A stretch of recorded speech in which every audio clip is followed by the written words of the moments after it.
guys, we have just framed the coloring pages from my story time videos. They look so cool. I'm so happy with them. And it is because we are putting them in the Easter mystery boxes this year. So instead of golden tickets, you might find a jessiivee coloring page. And we didn't end up cutting them in any way. We just folded them. So if you received this, you could take them out of the frame and put them into a bigger frame to see the whole picture. You could even color the background yourself and finish it. So it's kind of like a collaborative art project with me and you. And there's gonna be 4 hidden somewhere in the 50 boxes that we're doing. You've only seen these 2 so far, but you will be seeing the other 2 very soon. And just to give you a sneak peek of what is inside of the Easter mystery boxes, we of course have slime. I love putting slime in these boxes. This one is called the Taffy Swirl Slime, and it does come with mix-ins, which is super fun. And the colors are so Eastery. We also have these egg sugar squeezies. These are so satisfying. I don't know if you can see, but you press it in and it pops back out, and it's just, I love to put satisfying things into here. We also have really cute mini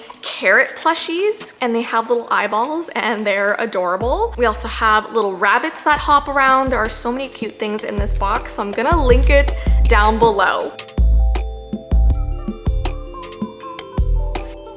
Before I get started on the Q&A, a lot of people have been asking me about the puzzles that my ex-best friend made for me. She liked to put them in, this one's a handmade envelope, and this one's just a regular one. It says open me, this one says what does it spell? And she would cut out like riddles and sentences for me to put together. And so I do have them. I have not tried to put them together literally in over 15 years. And so I have decided to do that over on my members only channel. So if you would like to watch me do that, you can either join members using the link in the description, or if you're on your computer, there should be a join button that you can see. And once again, I know not everyone has the means to join and become a member, and that is okay. You just watching this video means the world to me and is support enough. But for those people that are over there, I do want to, you know, make exclusive content occasionally. And for those of you that can't join members, that is why I am doing a Q&A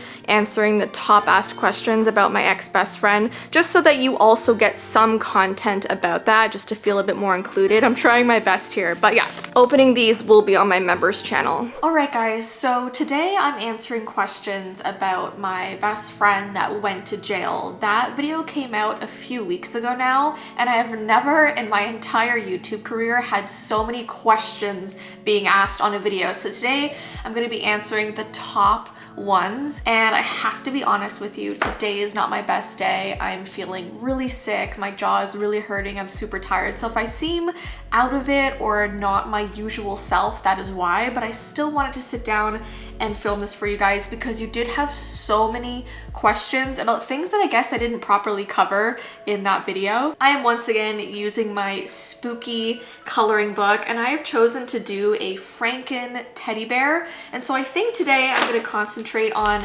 making him or her green, because Frankenstein is green, right? I think so. So we're gonna use some cute little green colors, although I feel like I only have like 1 or 2 nice greens. I feel like the rest are kind of like those like ugly, tarnished, grayish greens. But that's okay, we're gonna make it work. Has she reached out since I posted the video? The answer to that is no. I have no idea if she's seen it, if she's watched it, if anyone in her life has told her that I posted it, but she definitely has not reached out to me. And honestly, I don't think she would. Oh my gosh, I have been totally catfished by this marker. I thought it was this really cute kind of lime green color, but turns out it's like a highlighter, like a literal highlighter you use in school. So we're just gonna have to make this work, and then afterwards I will try and make it a little bit more green. One of my most top asked questions is that photo in the thumbnail actually her? The answer to that is no. I think it would be a very bad choice for me to use one of her actual yearbook photos. I think if she ever saw the video, that would make her very upset, and that is kind of a breach of privacy. So honestly, I just went on to Google and I searched up like early 2000s yearbook photo and just chose a random one because I was like scribbling out their face anyway, so it didn't matter. So yeah, that person, I have no idea who they were. I think they graduated back in 2006 and I hope they're well. The other photo in the thumbnail is actually me. Did you leave out any scary moments you had with her? So yes, like I said, I had originally filmed that video for like over an hour and I really had to condense it down and just put in the most important parts. And I feel like I didn't want to put too many things about like violence and stuff because I didn't want to get in trouble by YouTube. But there was a moment that I left out that I can tell you guys today. We were having a sleepover one night and I think this was like a year into our friendship and maybe a few months before her decline. We were up obviously most of the night. I think it was like 2 a.m. We decided to go into the kitchen to make some food and this was at my house. And I think I was gonna make some like pasta or something, so I was setting it up on the stove and she had opened up one of the cupboards in the kitchen and inside of it we had like a knife rack and of course there was like all kinds of different like sizes and lengths of them and she took out the biggest one that she could find, the sharpest one that she could find, and she was kind of like inspecting it and holding it in her hand. And I remember looking at her wondering why she just took a knife down from the rack. And she said something really, really ominous. I don't remember the exact words, but she kind of held it out to me and said something like, "Isn't it scary how I could unalive you right now in this kitchen?" And she kind of like laughed about it. And I very uncomfortably laughed as well. And then I kind of said like, "Can you put that back?" Like, and she did.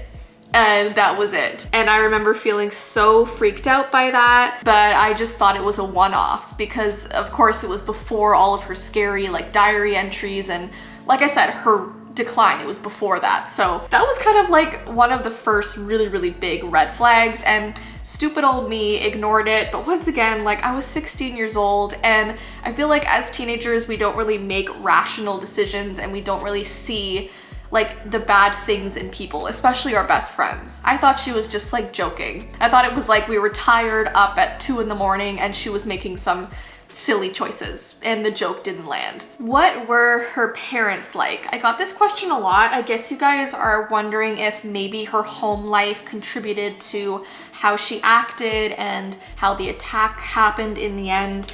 And I've got to say, I saw her parents a lot because we went back and forth to each other's houses, obviously, being friends for so long. And they seemed nice. They were very, very quiet. I didn't have a lot of conversations with them because they were very like to themselves kind of people. Whenever I was at her house, they were like doing their own thing, watching TV. I don't think they ever like cooked a meal for us. I never like sat down with them at dinner. I just saw them in passing and said hello and goodbye, but they seemed really, really nice and they did seem to do a lot for her. And I feel like my friend was so, you know, outspoken and honest, and we obviously had these diaries together and she never wrote anything bad about them or told me anything bad about them. So, I mean, obviously you never know. Like, I'm not her. I never lived her life, so I don't know if that was a contributing factor. I was with my Nana the other day. She's my grandmother on my mom's side, and she had seen the video that I posted about my best friend, and she remembers this friend, and she actually brought up to me how her parents did do some strange things sometimes, and I asked her what she meant, and she told me that when I was in the hospital back in 2010 after my lung collapsed, I was in the hospital for like a week and like my friends and family were coming to visit me. And the day before my surgery, I wasn't allowed to have any food, obviously. And so I remember being starving and I was lying in the hospital bed and I was watching New York Minute with Mary Kate and Ashley. This friend came in and sat beside my bed and I was telling her, I was like, I'm so hungry, like I'm starving, and she was talking with me. And then her mom came in the room with like this big box of donuts and bagels and all of this warm, like really good smelling food, and like gave it to my friend so she could sit there and like eat in front of me. And my Nana was saying that she was in the room and she just thought it was so rude and just not nice at all. And there was just like kind of no self-awareness there. And I don't think that was like my friend's fault. I think it was just like a bad choice on her parents' end. But my Nana told me that and I was like, oh my gosh, like I do kind of remember that story. So I think my Nana was put off by her parents, but I never really was. How did the restraining order work? Didn't you still have classes with her for the next 2 years? Did she go to juvie or get expelled? So the restraining order, I believe, is that she couldn't be within 500 meters of me. And so because of that, she had to be expelled from school, because obviously like the school's gonna be not that big, right? And so I would see her in the halls and she would be closer than 500 meters. So yeah, because of that restraining order, she had to go to another school. So no, we didn't go to school together for the rest of the time. Another question is if I still have a restraining order, and the answer is no. I believe those restraining orders only lasted 3 to 5 years, but I could be wrong, don't quote me on it. But I do know it wasn't like a long period of time. So by the time I was in college, like those restraining orders were totally expired and they weren't active anymore. And honestly, I don't even know if I would have been allowed to renew them. I'm not really sure how that works, and I never pursued that avenue. Okay, we're gonna switch up the colors, and I really just don't trust what I see on here, so we're gonna have to find out what this green looks like. That's not too bad. I think this might work. Have your friends or family seen her in public since?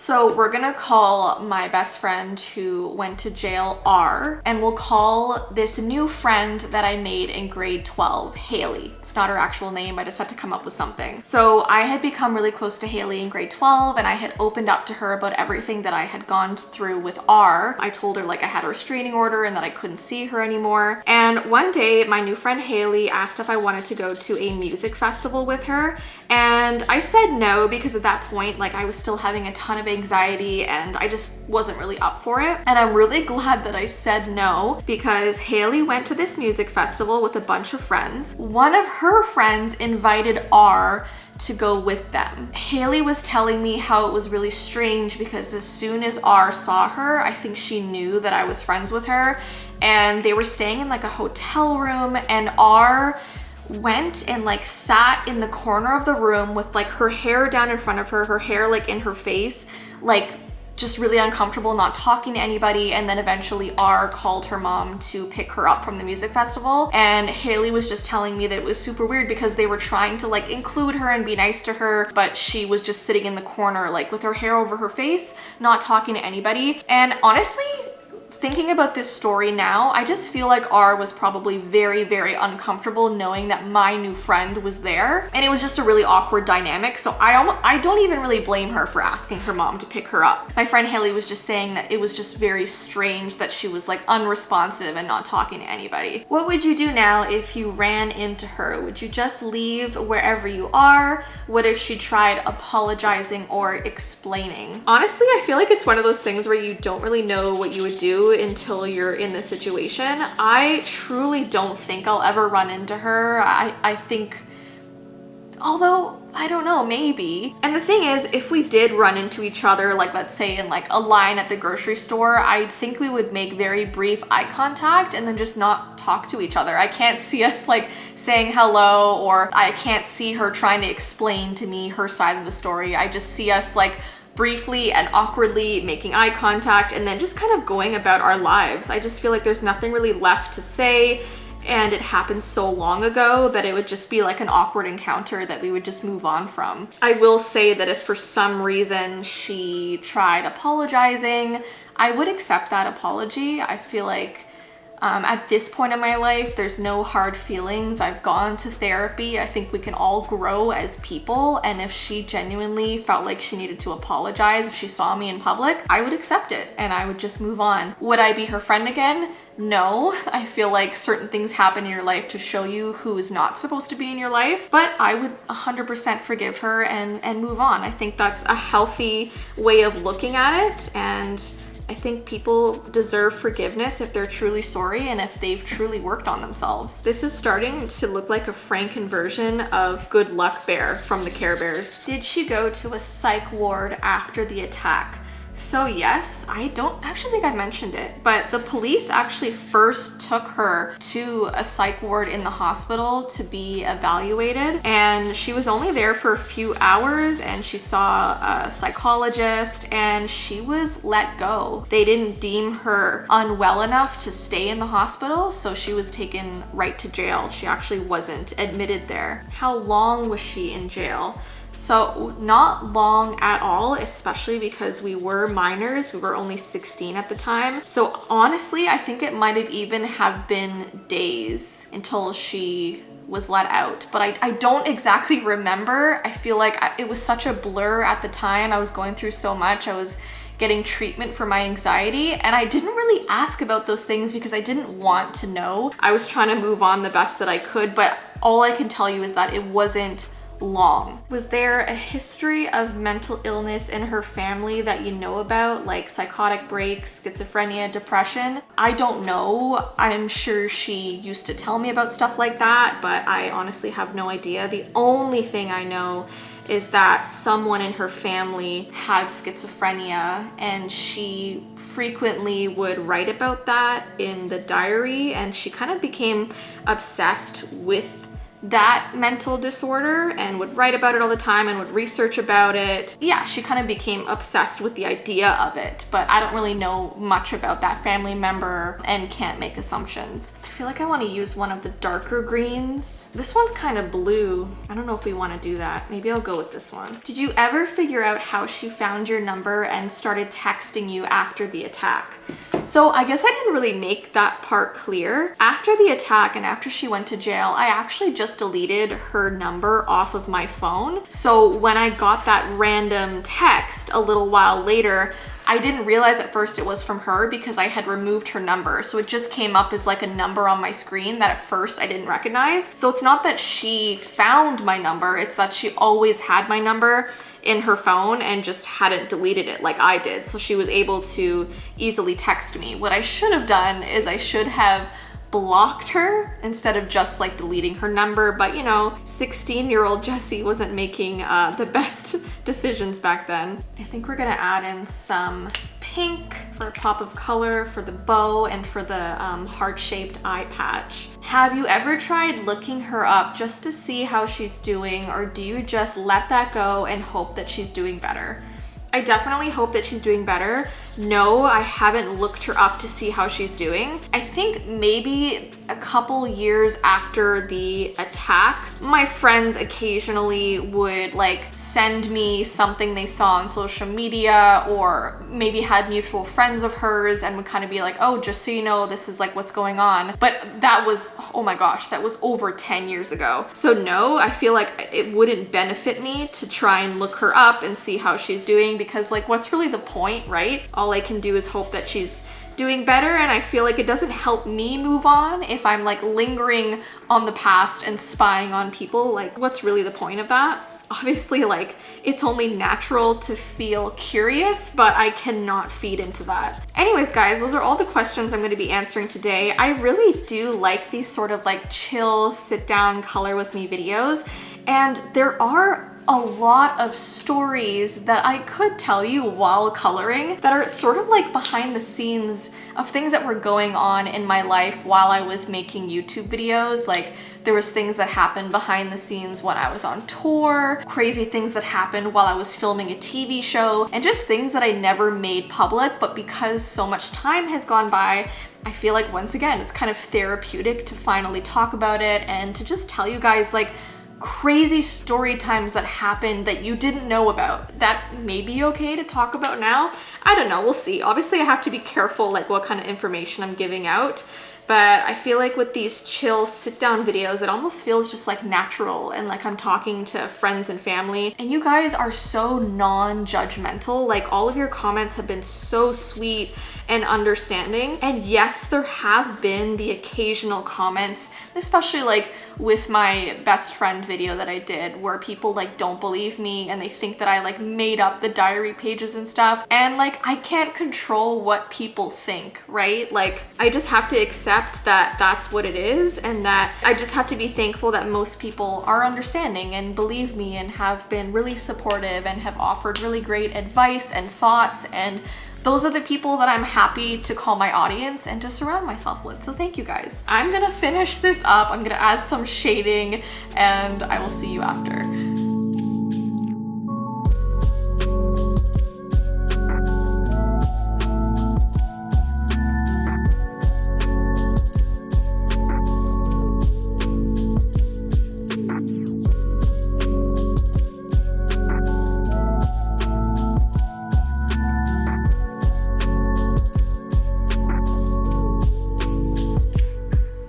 Alright guys, now you know that the bear is also going to hide somewhere in the Easter mystery boxes. I feel like these are my babies. I almost don't want to part with them, but I will.